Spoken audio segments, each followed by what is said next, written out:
word out to the public, or in this process of campaigning and your background and Well, we try to emphasize that, and to when we meet with voters and when we meet with the public, and a lot of times people want to know what your background is, so you try to express that.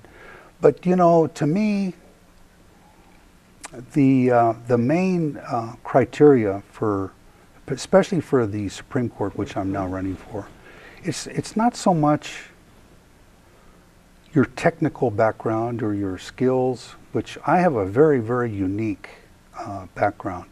Very few attorneys have had the experiences I've had, and I'm very proud of that. But to me, the main criteria for sitting on the Supreme Court, which is the highest court of the state of New Mexico, is where your heart is.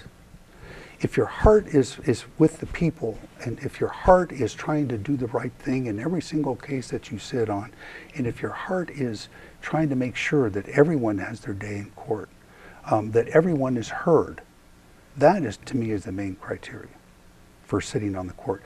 The skills that I have, that I've acquired over all these 40 years now, are unique. And I am able to deal with, on the one hand, one day an oil and gas case, the next day a commercial law case, the next day a criminal case. Because I've had experience in all those areas, and I can see how decisions that we make in each of these areas affect each other. Does it affect you? Do you take it home? For instance, you said earlier, you hear cases with CYFD. Yes. And just what I see on TV is just so disturbing. So I always wonder, do you take this home with you when you see that, or, It does affect you. When you read what happens to some of these children and how they're treated and they're abused, it does affect you deep inside. Sure. And you do the best you can to make sure that those feelings do not affect what the correct result in the case is, what the just case result is. What's wrong with some of these people? Is it disturbed? I have no idea. It's some of the things we see are just beyond belief. You just can't even begin to imagine. My mother was talking to me about the little girl in Albuquerque and started crying. Sure. How could this happen? And now we're learning more, of course. But so it does affect you, absolutely. You wouldn't be human if it didn't. Yeah, I just think that there's got to be something at the state level, or I think I was telling Julie, if I was an educator, I would probably ask the students, I don't know, what do you do, to know what they're going through at home? It's CYFD's job. It's, yes. And it's a very complicated... This isn't the first time. No, it's not. And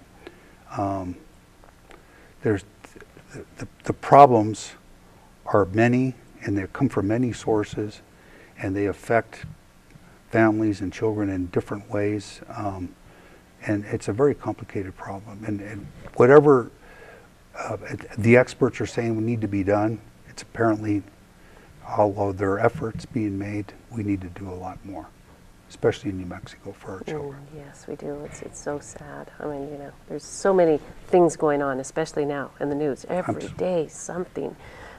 From officers getting killed to, vice versa, and it's just amazing. I just try not to turn on the news much anymore, but, I do. It's really, really touching. The officer in Alamogordo that was just shot, I happened to be in Alamogordo the day he was killed. And I checked into my motel, and then I was just driving, and that's something, I saw two police officers standing in a parking lot. Their lights were going, but there was nothing going on there. And I don't know, I just felt something compel me, and I drove into the parking lot. Of course, they wondered, what are you doing here? What do you want? I'm a judge. So I introduced myself and expressed my condolences to them for losing their brother. And I asked them where the police station was, and they told me it happened to just be down the street. So I went down there, and the door was open, but of course all the doors, they have locks on them and so forth. And a lady just happened to be walking through, and she says, "Can I help you?" And I told her who I was, and I said, "I'd just like to express condolences to anybody that's here."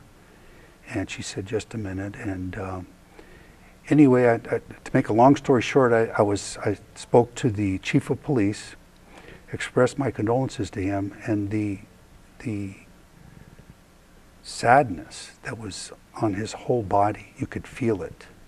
I mean, it was very, very touching, and I expressed on behalf of the court our condolences to him. And so it touches everybody when these tragedies happen.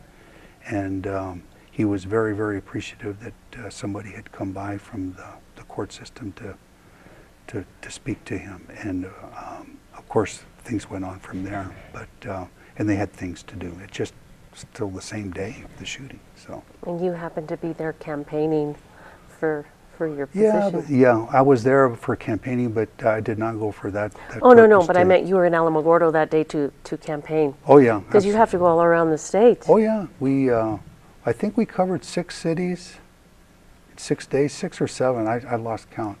And during the Labor Day weekend, so it was a lot of traveling, a lot of driving. And then just that happening in now Alamogordo at the same time, it even makes you more, willing to serve because you want to see justice and you want to, Absolutely, yes.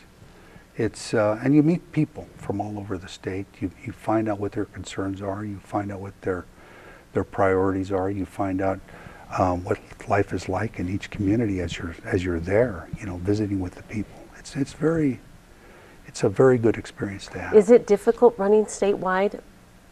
I mean, obviously. Yeah. Because, we even have Rio Rancho, Santa Fe, some of these bigger communities, Rio Arriba. My district is huge, too. I represent from the west side, and Absolutely. You've got to reach out. So I can't imagine how you do it statewide. Well, it's a different way of doing things, and you do, and especially for judicial race, it's you have to rely on a lot of people to help you, and we've had a tremendous amount of help from people all over the state and all parts of the state. Well, who could not want to help but find this gentleman like you? I've said that all along, even in Taos. I mean, just you've got, you're so genuine. I appreciate that. You remind me of, and I just had him in my mind from Santa Fe, Justice. He just retired anyway. Patricio Serna. Yes. And yes. He's actually, Patricio Serna swore me in to my position as judge of the Court of Appeals, and we speak. In fact, we ran into each other in Silver City. You two are the campaigning. Same. So I appreciate perfection. Anyway, so I know a minute ago you were talking about the opinions that you've issued and how you work with other judges, and what is that like to author over 1,000, cases? So, well, as I said before, some of these cases are pretty routine. They come up. Other cases are very, very, very important to the people of the state of New Mexico, and it's very, very moving to know that what you're writing and making a decision for the people of the state of New Mexico is going to affect everybody all over the state. Let me give you one example, if I can. We had a case just very, very recent involving the death of a Mexican national who was in the United States legally. He had some kind of a medical episode or something, and police were called out. He ended up getting hogtied, dragged across the pavement, and taken to the hospital where he had a stroke and eventually died.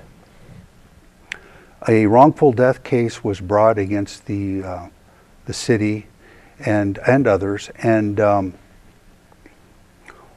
one of the jurors, and the plaintiff's attorney who represented the estate of the deceased now, complained during jury selection that the defense attorneys were striking all of the Hispanics as being prospective jurors.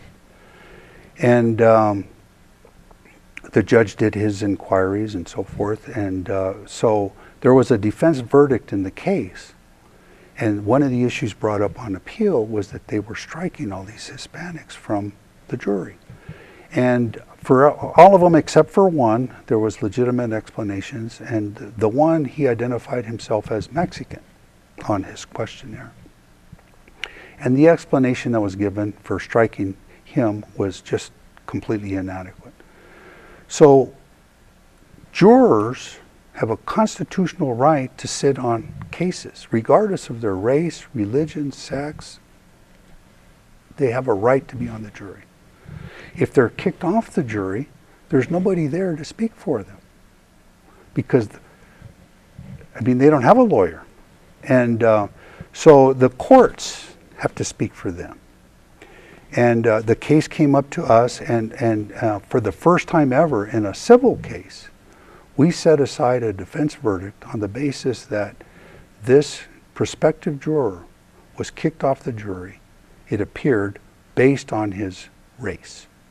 And we said that's intolerable in New Mexico. It's intolerable whether it's a civil case or a criminal case, and we sent it back for a new trial. That's sort of what's happening in Albuquerque now. They're having to go through so many, interviews to find the right juror for the officer cases. Yes. And so anyway, that was so. And then the Supreme Court refused to reconsider that case. So that's the law of New Mexico.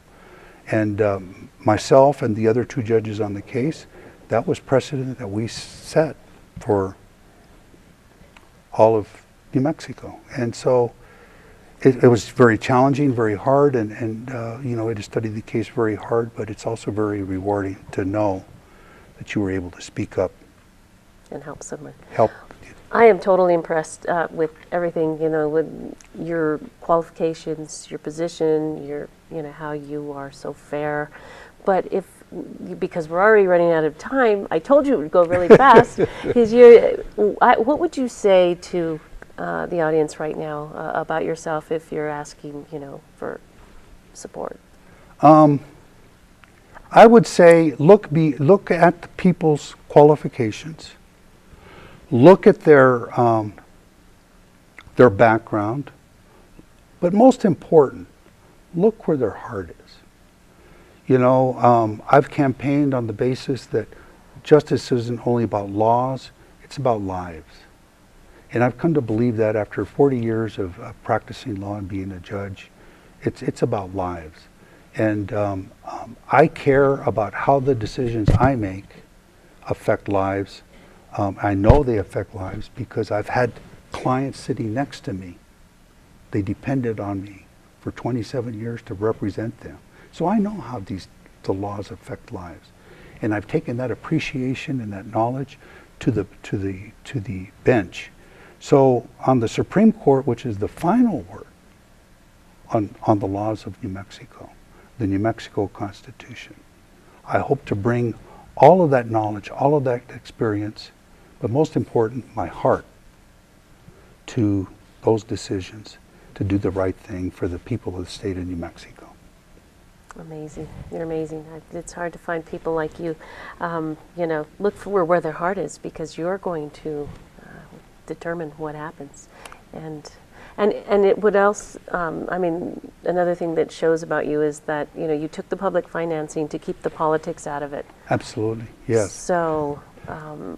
there's no fundraisers, there's no going to asking for money, there's no appearance of a quid pro quo where you do me, you scratch, one hand washes the other. None of that. It's pure, it's from the state, it's from the voters, really. The citizens of New Mexico are financing my campaign.